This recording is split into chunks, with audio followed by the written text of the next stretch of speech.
ইয়া আমি আছোঁ খাৰঘুলিত আৰু ইয়া হৈছে জুবিনদাৰ খাৰঘুলিৰ সেই সপোনৰ ঘৰখন য'ত ঘৰখন বনাই থকা হৈছিলে আৰু গোটেইখিনি কমপ্লিট হৈ আহিছিলে তেনেকুৱা অৱস্থাত তেতিয়াও আছে ঘৰখন। মই আগত অহা নাছিলোঁ, আজি আহিলোঁ ইয়াত চাবলৈ অলপমান। এইফালে আহোঁতে ঘূৰি থাকোঁতে এইফালে উঠি আহিলোঁ আৰু অলপমান চালোঁ ইয়াত আহি। এতিয়া চাগে কোনো নাথাকে বা কেয়াৰটেকাৰ থাকে কিজানি, আমি কাকো দেখা নাই এতিয়ালৈকে আহি। ইয়াত জুবিনদাৰ ফটো আৰু যিখিনি শ্ৰদ্ধাঞ্জলি দিয়া হৈছিল সেইখিনি আছে, বহুতখিনি আগতো আছে, এইফালেও আছে। আৰু ইয়াতে পুৰণা ঘৰখনো আছিলে তেতিয়া ইয়াতে, আৰু ইয়াতে দাদাহঁতো আহিছে। কেনেকুৱা লাগিছে দাদা আহি? ফাৰ্ষ্ট টাইম আহিলে নেকি আপুনি? ফাৰ্ষ্ট টাইমে হয়। অঁ, অলপমান বেয়াও লাগে যে মানুহজনে ইমান ধুনীয়াকৈ বনাইছিল ঘৰখন, থাকিব নোৱাৰিলে। আৰু এইফালে আৰু মানুহ আহি আছে আৰু এইফালে পাৰ্থ আছে। পাৰ্থ অহা নাছিলে আগত, মই আৰু পাৰ্থ আহিলোঁ। ভিতৰত অহা নাছিলোঁ আগত। 0 মাইল বুলি আছিল ইয়াতে এইখন গেট, মই গেট দেখুৱাই দিম আপোনালোকক।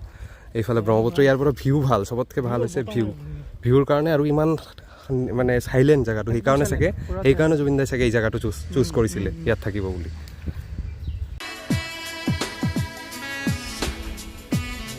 ইফালে লিফ্টৰ ঠাই আছিলে আৰু এইফালে এইবিলাক গ্ৰাউণ্ড ফ্ল'ৰৰ এইখিনি আছিলে, লিফ্ট আছিলে আৰু কিজানি ইয়াত গ্ৰাউণ্ড ফ্ল'ৰটো খালী ৰখাৰ প্লেনিং আছিলে। আৰু এইফালে বাছ এতিয়াও আছে তেনেকৈ, যেতিয়া কাম চলি আছিল আৰু কনষ্ট্ৰাকশ্যনৰ কাম চলি আছিল। আৰু ইয়াত মই এটা ভাল বস্তু দেখুৱাওঁ আপোনালোকক। ইয়াতে চাওক, ইয়াতে সেই বেলগছ আৰু ইয়াতে শিৱক ভাল পাইছিলে জুবিন দাই। শিৱ বাবাক ইয়াতে ৰখা হৈছে আৰু ইয়াতে ফুলগছ আৰু গছজোপা কটা নাছিলে, ইয়াতে সেনেকৈ ৰখা হৈছিল। এইটো ইয়াতে আছে, এইফালেও গছ আছিল বহুত। এইফালে চবে ঘূৰি ঘূৰি চাইছে ঘৰখন, চবৰে এই ঘৰখন ভাল লাগে, দাদাক ভাল লাগে, এইকাৰণে চবেই ইয়াত আহে। আৰু ইয়াতে মানে ইমানেই চাইলেণ্ট, সেইকাৰণে জুবিন দাই এই ঠাইখিনি চুজ কৰিছিলে চাগে থকাৰ কাৰণে। থাকিলে আগত এনেকুৱা নাছিল, বেলেগ আছিল। তেতিয়া অহা নাছিলোঁ, আজি আহিলোঁ। তেতিয়া জুবিন দা আছিল, আহিলে কিজানি তেতিয়া লগ পালোঁ হয়। তেওঁ আজি আমাৰ মাজত নাই। আৰু এইফালে চাগে মানুহ থাকে এইখিনিতে, কেয়াৰটেকাৰ কোনোবা এজন থাকে। গছখন বচাইছিলে এনেকৈ, চাওক বিল্ডিঙৰ কাষেদি।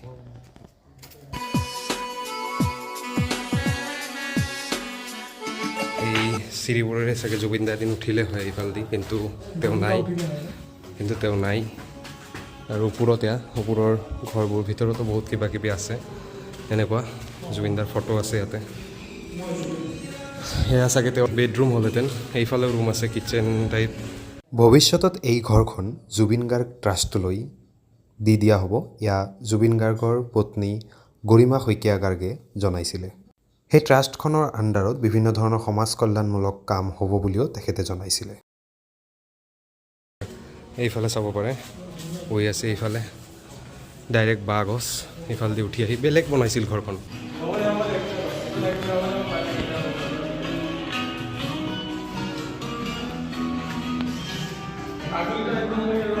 এটা সময়ত এই ঘৰখনত ইমান মানুহৰ ভিৰ আছিল আৰু আজি এই ঘৰখন একদম শান্ত কৰিছে। ইমান গছ গছনি এই ঘৰখনত, ইমান মানুহ আহিছিল, যিমান ল'ৰা ছোৱালী ইয়াত আহিছিল জুবিন দাক চাবলৈ, লগ কৰিবলৈ, তেতিয়া ইমান ইয়াত ভিৰ হৈছিল। ইয়াত বিভিন্ন ধৰণৰ জুবিনদাৰ ফটোবিলাক ইয়াতে ৰখা আছে, শ্ৰদ্ধাঞ্জলিত দিয়া যিখিনি এই স্মাৰক পত্ৰ এইবিলাক চব দিয়া হৈছে, চব তেনেকৈ আছিলে। লিফ্টেদি উঠি আহি ডাইৰেক্ট এই ৰুমটো পালেহেঁতেন। এই ৰুমটো ডাইৰেক্ট পালেহেঁতেন। আৰু এইফালে চাব পাৰে, এই ৰুমটো অলপ বেলেগ। ইয়াত আহি এটা চাদৰ ৰুম, কিন্তু ইয়াত আহি এইটো ডাবল চাদ হৈ যায়। এইটো চাগে হল ৰুম হ'লহেঁতেন। এইটো হল ৰুম, ডাবল ডুপ্লেক্স। এইটো ডুপ্লেক্স দেখা পালে হয় কোন কোন আছে কোন নাই, তেনেকৈ ওপৰৰ পৰা ডাইৰেক্ট সেইটো ডাইৰেক্ট কথা পাতিব পৰা ব্যৱস্থা আছিলে।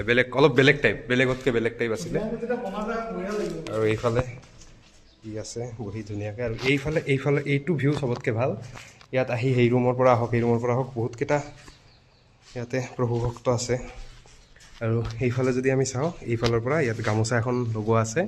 আৰু এইফালৰ পৰা চবতকৈ ভাল, জুবিন দাই চাগে ইয়াতে বহি ব্ৰহ্মপুত্ৰৰ বতাহ, ব্ৰহ্মপুত্ৰক চাই থাকিলে হয় ইয়াৰ পৰা। এইখন খিৰিকী, ইমান ডাঙৰ ডাঙৰ খিৰিকী, ইয়াৰ পৰা গোটেই ব্ৰহ্মপুত্ৰ দেখা পায়। পিতৃ পত্নীৰ সৈতে ইয়াতে জীৱনৰ 50 বছৰৰ পিছৰ সময়খিনি তেওঁ কটাব বিচাৰিছিলে, কিন্তু সেয়া পৃথিৱীৰ নিয়ম, সেয়া মানি জুবিন দাই আমাক এৰি গুচি গ'ল। কিন্তু জুবিন দা য'তে আছে তেওঁ ভালে আছে।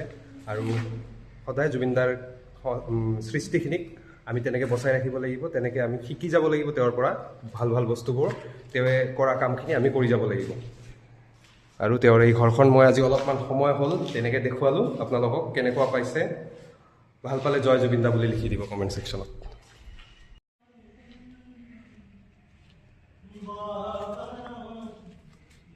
जाने क्या जाने मन बाबरा अखियन मेरे सावन चला अखियन मेरे सावन चला जाने क्या जाने मन बाबरा जाने क्या चाहे हम बाबरा अखियन मेरे सावन चला अखियन मेरे आंसुवन चला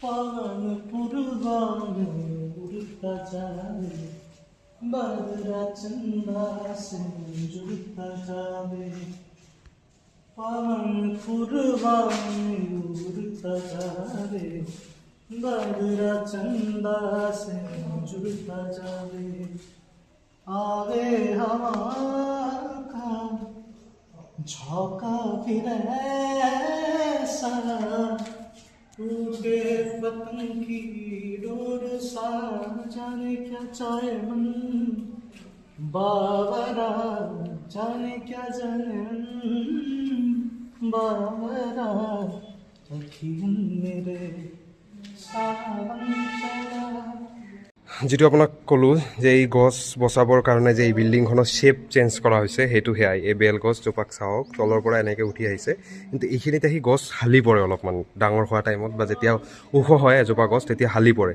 তো সেই সময়খিনিত সেইফালে হালি পৰিছিল সেইকাৰণে বিল্ডিঙততো সেইখিনিত যদি দিব যায় এই গছৰ মানে ঠাৰি অলপমান ডাল অলপমান কটা গৈছে কিন্তু আপোনাৰ গছখনক বচোৱা গৈছে গছ বচালে গছ থাকিলেহে মানুহ জীয়াই থাকিব জুবিন দা সদায় গছৰ কথা কৈছিলে এয়াই আছিল আমাৰ প্ৰকৃতিপ্ৰেমী জুবিন দা আৰু এতিয়া আমি আছোঁ জুবিন দাৰ সেই ঘৰখনৰ ছাদৰ ওপৰত ইয়াৰ পৰা চাওক কিমান ধুনীয়া দেখি মহাবাহু ব্ৰহ্মপুত্ৰ এনেকেই চাগে এদিন ইয়াৰ পৰা জুবিন দাই চালেহেঁতেন কিন্তু সেয়া বাৰু সম্ভৱ নহ'ল কিন্তু জুবিন গাৰ্গ ট্ৰাষ্টৰ যোগেদি এই ঘৰখনত ভাল ভাল কাম হওক তেখেতে ভবা দৰেই সোণৰ অসমৰ দৰে হৈ ৰওক আমাৰ অসম কেতিয়াবা মানুহবিলাকে ভাবি নাচায় যে আজিকালি যদি আমি নাথাকো তেতিয়া আমাৰ এই বস্তুবিলাক ক'ত যাব কি হ'ব মানে মেটেৰিয়েলিষ্টিক হৈ গৈছে ন পৃথিৱীখন সেইটো হ'ব নালাগে একচুৱেলি মানুহক আজি জুবিন দাৰ তাত আমি কিয় গৈছোঁ আজি সাধাৰণ মানুহ এজনৰ ঘৰত আমি নাযাওঁ কাৰণ জুবিন দাই মানুহৰ আত্মাৰ লগত কানেক্ট কৰিছিলে চ' মানুহে এইবিলাক বস্তু গম পাব লাগে এইটো ফিলচফি লাইফৰ সৰু এটা বুজি পালোঁ অনুভৱ কৰিলোঁ তাকে জনালোঁ বুলি আকৌ আমি ইয়াত চাব পাৰে প্ৰীতিৰ সুবাস ঘৰখনৰ নাম জুবিন দাৰ গানৰ নামেৰেই চাগে ৰাখিছে প্ৰীতিৰ সুবাস